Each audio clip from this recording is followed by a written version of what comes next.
Stage पर बैठी dignitaries और मेरे सामने बैठे बहुत खूबसूरत टीचर्स, हम सब रेस्टलेस हो चुके हैं। समझने का जो वक्त होता है वो 11 से 12 का होता है। उस बीच में हमको बहुत अच्छा समझ में भी आया। अब भूख लगी हुई है, ज़्यादा समझ में आएगा भी नहीं, इसलिए मैं बहुत कम कहना चाहता हूँ। तो सबसे पहले कि मैं पूछना चाहता था किसी से कि इसे कैसे बोले कि आमी भालो बांग्ला जानी ना, नूरुल इस्लाम साहब के अनुसरण करे, उनके पिछाड़े घूम के जो सीखा बस उतना ही सीखा। ये बात मैं पूछना चाहता था कि इसको बांग्ला में कैसे कहते हैं, तो गूगल ने मेरी मदद की और गूगल ने कहा कि आपको ये कहना चाहिए कि आमी खूब भालो बांग्ला जानी ना, नूरुल इस्लाम साहब के पिछाड़े डीके घूमकारा सीखते से बस थे।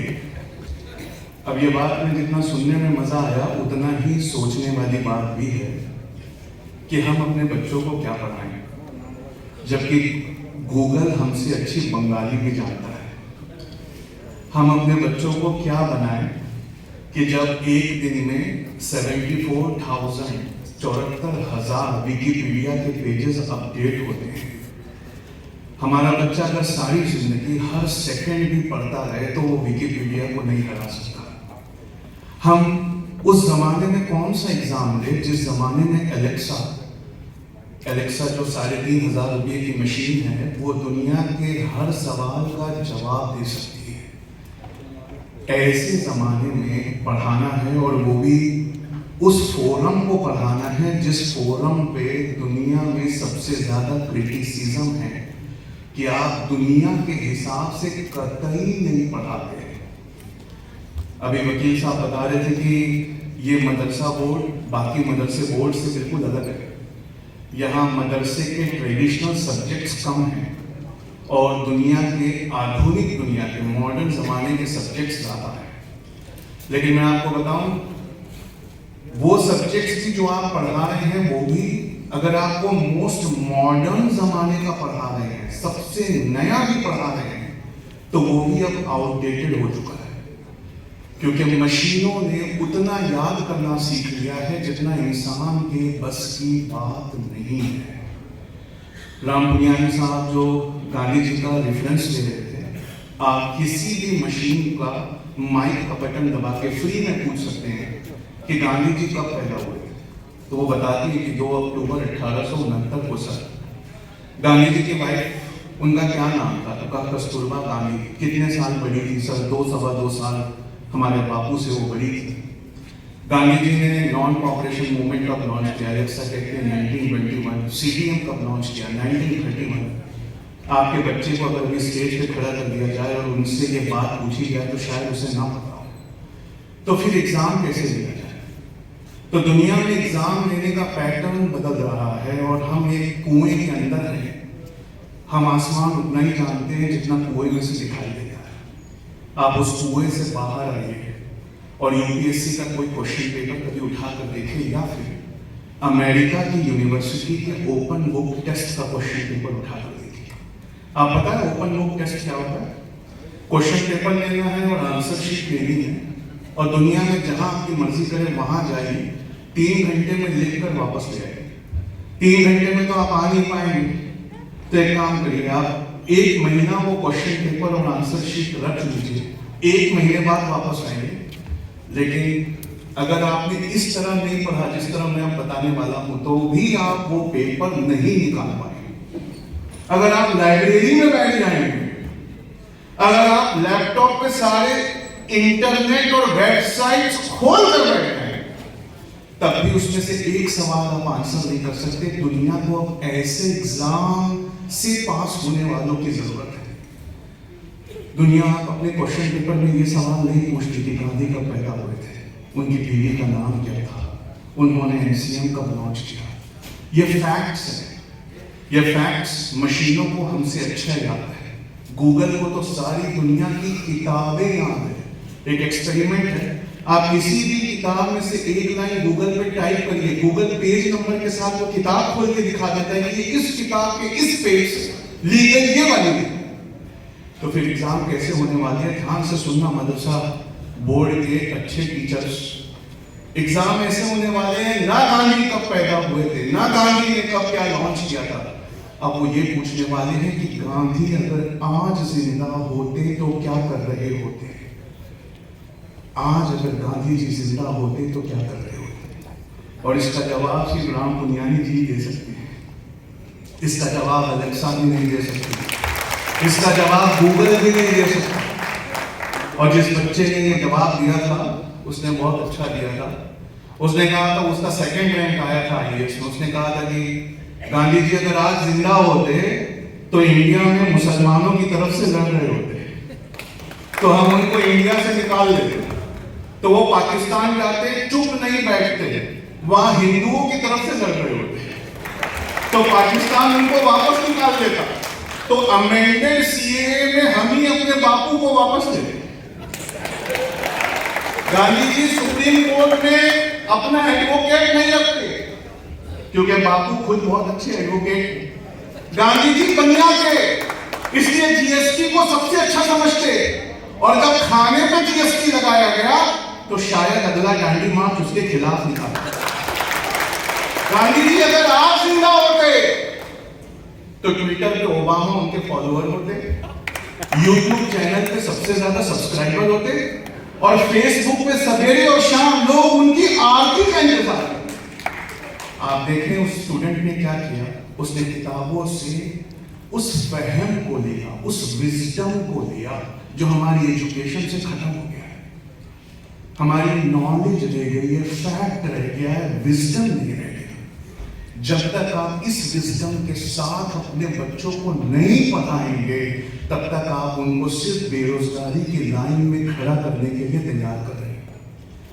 यह मशीनों का दौर है, या कंपटीशन इंसानों के बीच में नहीं है।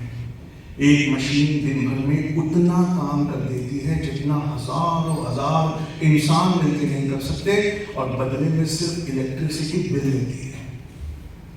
आप उस युग के लिए बच्चों को तैयार कर रहे हैं। दूसरा, लफ्ज मदरसा है, इसलिए थोड़ा सा हिस्ट्री से पीछे ले जाऊंगा, घबराइए मत, भूख मुझे भी लगे, जल्दी खत्म करूंगा।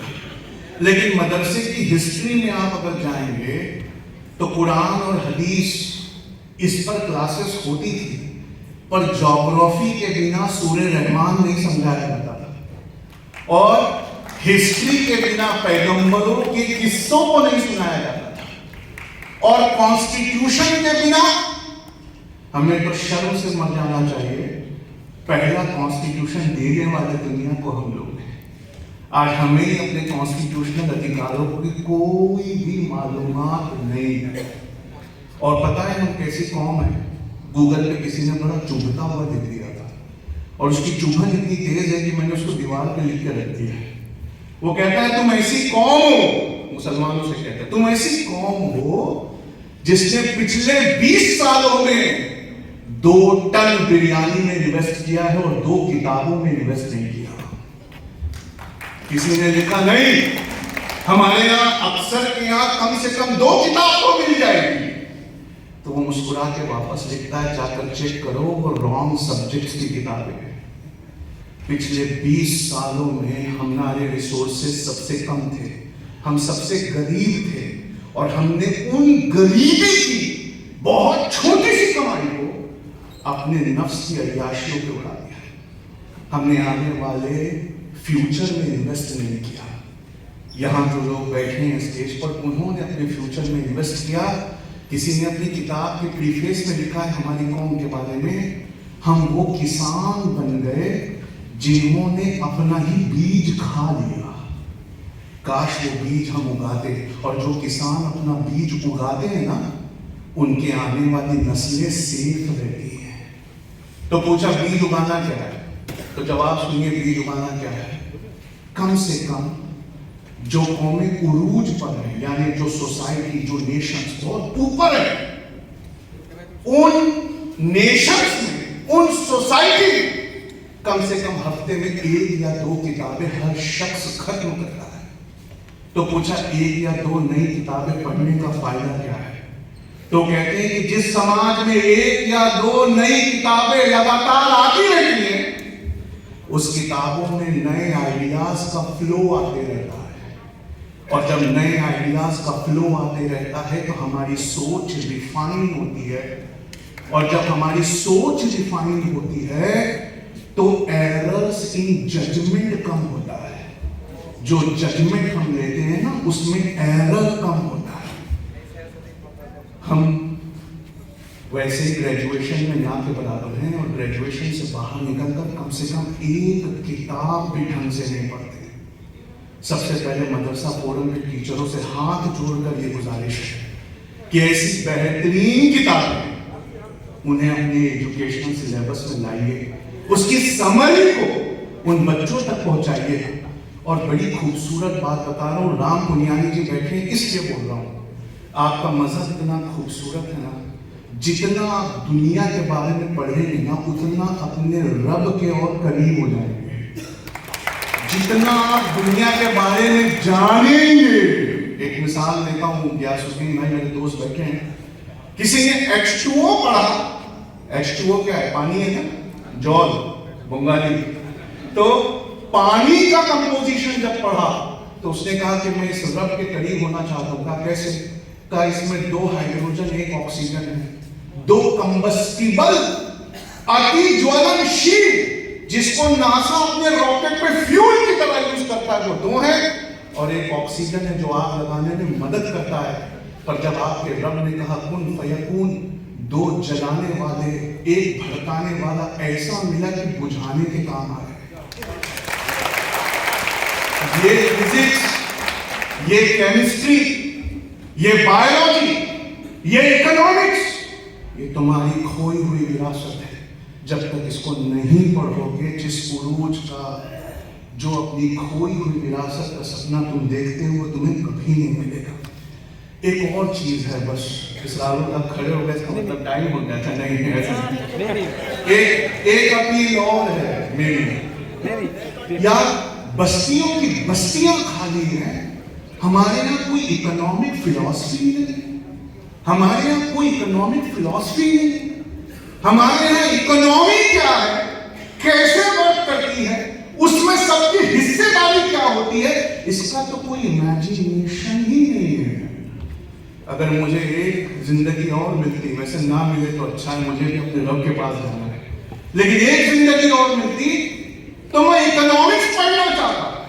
उसकी वजह है, राम पुनियानी सर बहुत बड़े इतिहासकार है, वो एग्री करेंगे, बहुत लेट समझ में आया अपनी जिंदगी में कि पॉलिटिक्स कुछ नहीं होता, इकोनॉमिक्स स्पीक्स पॉलिटिक्स सब कुछ होता है। जब तक इकोनॉमी में तुम्हारी हिस्सेदारी नहीं है, तब तक पॉलिटिक्स में तुम्हारी कोई हिस्सेदारी कहीं से भी नहीं आने वाली।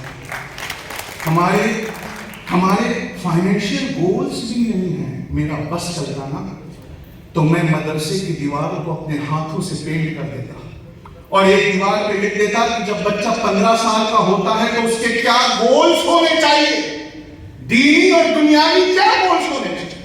जब वो 20 साल का होता है तो क्या गोल्स होने चाहिए, और इसके आगे मस्जिदों की दीवार पे लिख देता कि जब इंसान 25 साल का होता है तो उसे क्या क्या अचीव करना चाहिए।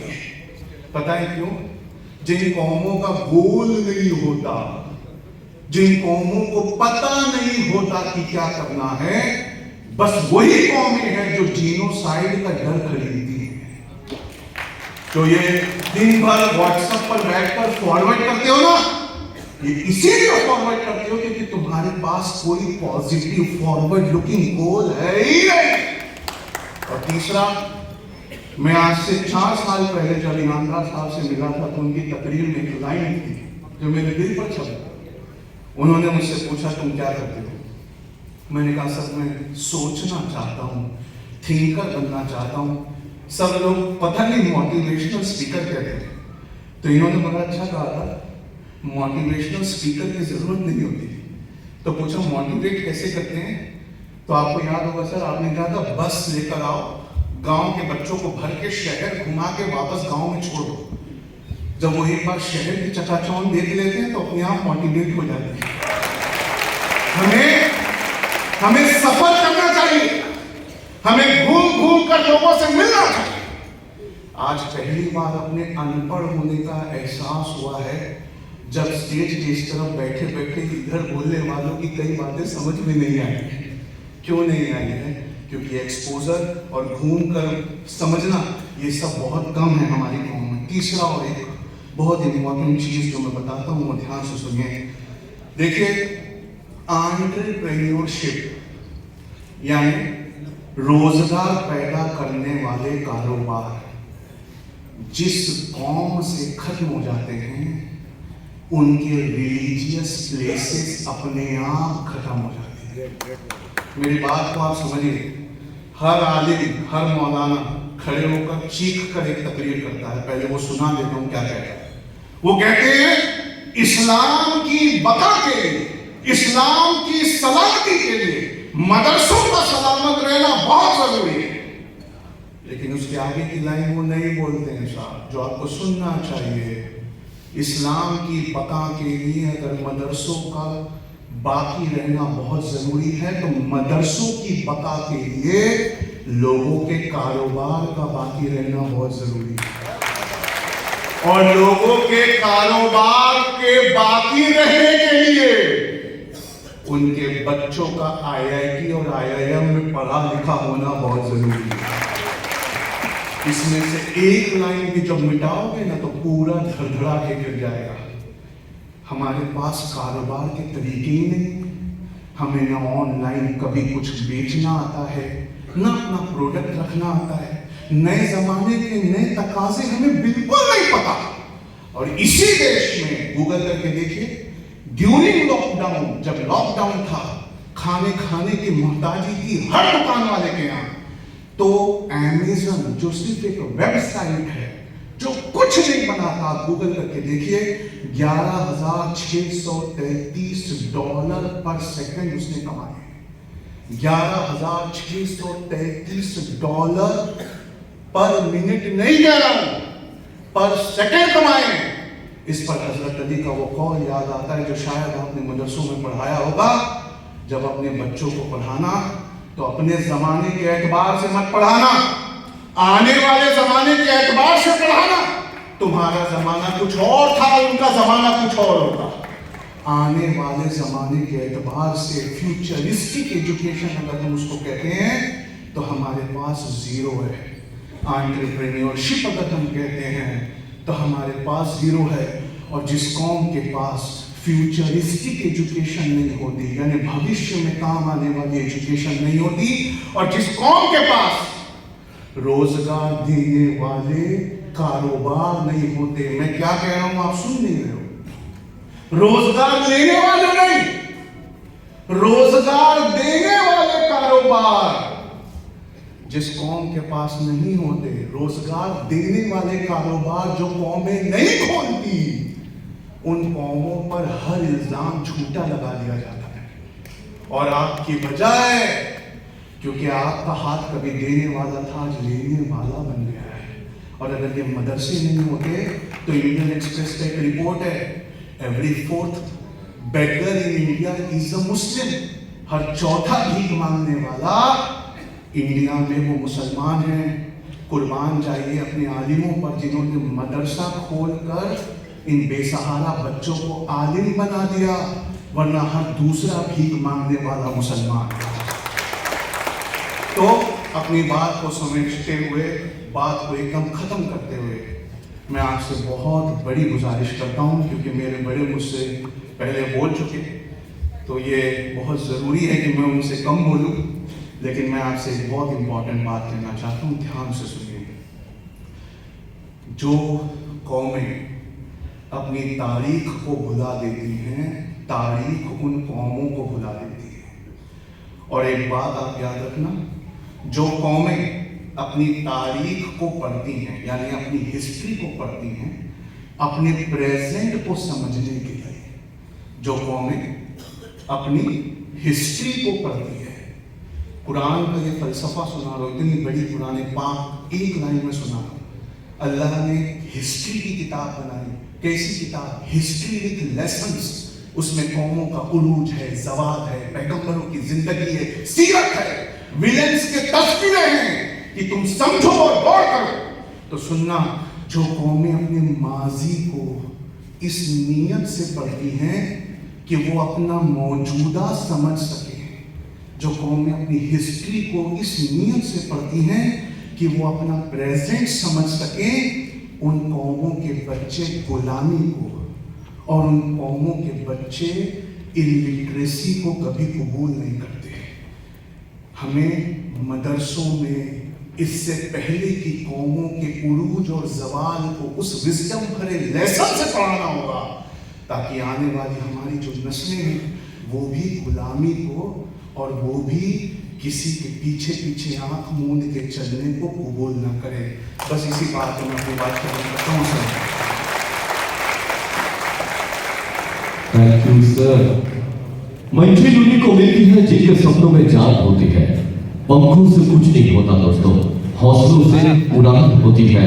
और सलील अहमद सिद्दीकी सर जी ने हम लोगों का हौसला बढ़ा दिया। एक बार जोड़े हाथ ताली चाहेगो हमारे व्यक्ति आईपीएस निर्माण করেন, আইপিএস নির্মাণ করেন, দেখিয়ে ওনাদের আগামী দিনের স্বপ্ন, যে স্বপ্নকে সার্থক করেন। এবং একজন বিখ্যাত স্ক্রিন রাইটার যার অনেকগুলো সিনেমা জি5 বেরিয়েছে, তুম মিলো তো সহি।